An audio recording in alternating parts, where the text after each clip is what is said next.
നമസ്കാരം, എല്ലാ മാന്യപ്രേക്ഷകർക്കും വിജിതൻ ന്യൂസിലേക്ക് സ്വാഗതം. ഇന്ന് നമ്മൾ ചർച്ച ചെയ്യാൻ ഉദ്ദേശിക്കുന്ന വിഷയം തൃശ്ശൂർ പൂരത്തോടനുബന്ധിച്ച് നടന്ന വെടിക്കെട്ട് ദുരന്തത്തെ പറ്റിയാണ്. പൂരവും കുടമാറ്റവും കഴിച്ചു, ദേവതമാർ ഉപചാരം ചൊല്ലി പിരിഞ്ഞു.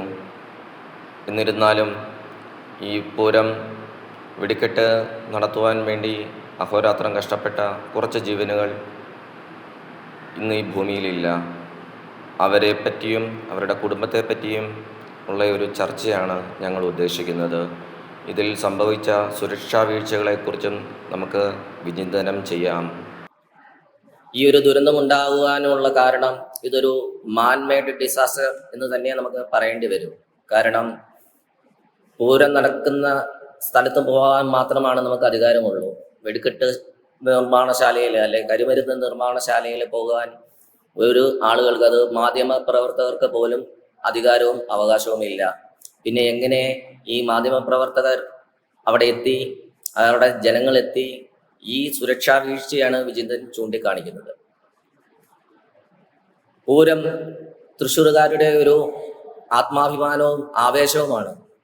പൂരത്തിന് വെടിക്കെട്ട്, ആനകള്, കുടമാറ്റം, ഇതെല്ലാം കണ്ണിന് കുളിർമയുന്ന കാര്യങ്ങളാണ്. എന്നിരുന്നാലും ഈ ഒരു മുണ്ടത്തിക്കോട് അപകടം തൃശ്ശൂർ പൂരത്തിൻ്റെ ഈ വർഷത്തെ മാറ്റ് കുറയ്ക്കുക തന്നെ ചെയ്തിട്ടുണ്ട്. ഇനിയുള്ള വർഷങ്ങളിൽ ഇതുപോലെയുള്ള സംഭവങ്ങൾ ഉണ്ടാകുവാൻ പാടില്ല. തൃശ്ശൂർ പൂരം കഴിഞ്ഞ് ഇനിയും തൃശ്ശൂരും പാലക്കാടും ഒക്കെ ഇനിയും പൂരങ്ങൾ വരാനുണ്ട്. ആ സമയത്ത് നമ്മൾ ശ്രദ്ധിക്കേണ്ട ചില കാര്യങ്ങളാണ് നമ്മൾ ചർച്ച ചെയ്യുന്നത്. കമ്പം എന്ന് പറയുന്ന ഒരു പടക്കം, അതൊരു പടക്കമല്ല, അതൊരു ചെറിയ ബോംബാണ്. ഒരു കമ്പം പൊട്ടിയാൽ ചെറിയൊരു മിസൈൽ വന്ന് പതിക്കുന്ന ശബ്ദം അത്രയും ഉണ്ടാവും, അതിൻ്റെ ഡെസിബൽ ലെവൽ. അതുപോലുള്ള ഒരു കമ്പം, ഒരു കമ്പമല്ല, നൂറുകണക്കിന് കമ്പമാണ് അവിടെ പൊട്ടിത്തെറിച്ചത്. പലരുടെയും ശരീരാവശിഷ്ടങ്ങൾ 300-400 മീറ്ററുകൾക്കപ്പുറം വരെ ചിതറിത്തെറിച്ചു പോയെന്നുള്ളതാണ് മാധ്യമങ്ങൾ റിപ്പോർട്ട് ചെയ്യുന്നത്. ഈ ഒരു സാഹചര്യം ഉണ്ടായതിൽ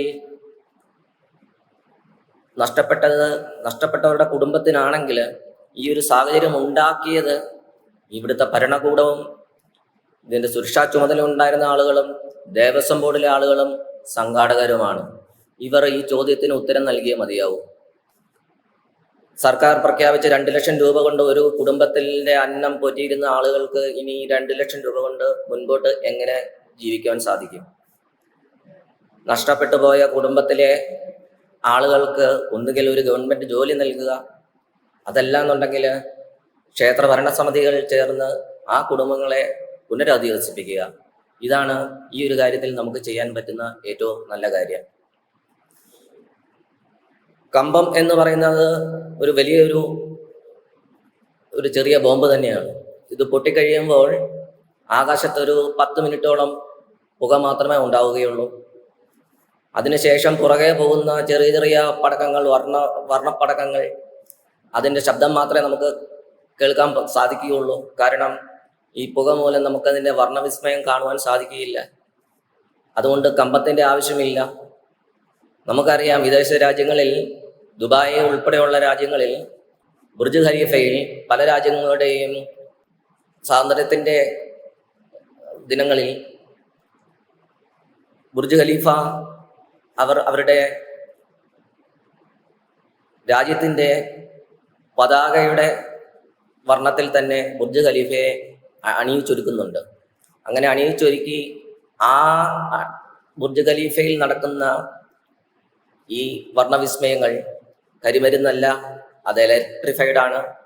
അതുകൊണ്ട് തന്നെ നമുക്കും ശാസ്ത്രം വളർന്ന ഈ കാലത്ത് കമ്പം പോലെയുള്ള ഈ സ്ഫോടക വസ്തുക്കൾ ഉപയോഗിച്ച് വെടിക്കെട്ട് നടത്തേണ്ട കാര്യമില്ല. അതുപോലെ തന്നെ നമുക്ക് ഉത്സവങ്ങളാണ്, ഇത് മേടമാസമാണ്, ചൂടുള്ള സമയമാണ്. ഉത്സവമാകുമ്പോൾ ആനകളുണ്ടാവും, കുടമാറ്റമുണ്ടാവും. ആന എന്ന് പറയുന്ന ഒരു വന്യജീവിയാണ്. ആ വന്യജീവിക്ക് എപ്പോഴും തണുപ്പും ജലവും ആണ് കൂടുതൽ അതിന് ആവശ്യമുള്ള വസ്തു. ഈ ജലലഭ്യതയും ഭക്ഷണവും കൃത്യസമയത്ത് എത്തണം. അതുമാത്രമല്ല, പൂരപ്രേമികൾ എന്ന് പറയുന്നവർ, ആനപ്രേമികൾ എന്ന് പറയുന്നവർ ആനകളുടെ അടുത്ത് പോവുക, അവർ അതിൻ്റെ തുമ്പിക്കൈയിൽ തൊടുക, അല്ലെങ്കിൽ അതിൻ്റെ കൊമ്പിൽ പിടിക്കുക, ഇതുപോലെയുള്ള കാര്യങ്ങളൊക്കെ ചെയ്യുമ്പോൾ നമ്മൾ ഓർക്കേണ്ടത്, നമ്മൾ ഒരാൾ ചെയ്യുന്ന തെറ്റിൻ്റെ ഭാഗമായിട്ട് ഒരാനയിടഞ്ഞാൽ കൂടെയുള്ള ആനകളിടയും. നമുക്കറിയാം, തൃശ്ശൂരുള്ളവർക്കും കേരളത്തിലുള്ളവർക്കും ഒരാന എങ്ങനെ ഇടപെടും, അല്ലെ എങ്ങനെയായിരിക്കും അതിൻ്റെ അടുത്ത നീക്കം എന്താണെന്ന് ഏകദേശമൊക്കെ നമുക്ക് ധാരണയുണ്ട്. പക്ഷേ തൃശ്ശൂർ പൂരം കാണാൻ വരുന്ന ആളുകൾ, അല്ലെങ്കിൽ പൂരങ്ങൾ കാണാൻ വരുന്ന ആളുകൾ, തൃശ്ശൂർ മാത്രമല്ല മറ്റുള്ള എല്ലാ പൂരങ്ങളും കാണാൻ വരുന്ന ആളുകൾ കേരളത്തിൽ നിന്ന് മാത്രമല്ല മറ്റ് സംസ്ഥാനങ്ങളിൽ നിന്നുണ്ട്, വിദേശ രാജ്യങ്ങളിൽ നിന്ന് വരുന്നവരുണ്ട്. അവർക്ക് ഈ ആനയെ എന്താണ് ചെയ്യാൻ പോവുക, ആനയുടെ നെക്സ്റ്റ് മൂവ്മെന്റ് എന്താണെന്ന് അവർക്കറിയില്ല. സ്വാഭാവികമായിട്ടും ദുരന്തങ്ങൾ ഉണ്ടാവും. അതുകൊണ്ട് വന്യജീവി വകുപ്പിന്റെ നിയന്ത്രണത്തിൽ, എലിഫന്റ് സ്ക്വാഡിന്റെ നിയന്ത്രണത്തിൽ കൃത്യമായും അകലം പാലിച്ച് പൂരങ്ങൾ നടക്കണം. ദേശത്തിന്റെ ഉത്സവമാണ്, അത് നടന്നേ തീരുകയുള്ളൂ. അതിനിടയ്ക്ക് ഇതുപോലുള്ള ദുരന്തങ്ങൾ ഉണ്ടാകുന്നത് സ്വാഭാവികമായിട്ടും നമുക്ക് വേദനയെ സൃഷ്ടിക്കുന്ന കാര്യങ്ങളാണ്. അതുകൊണ്ട് വിചിന്തൻ ന്യൂസിന്റെ ഒരു അഭിപ്രായം, ഈ മരിച്ച കുടുംബങ്ങളെ പുനരധിവസിപ്പിക്കുക, അവരുടെ കുടുംബത്തിന് വേണ്ട കാര്യങ്ങൾ സർക്കാർ തലത്തിലും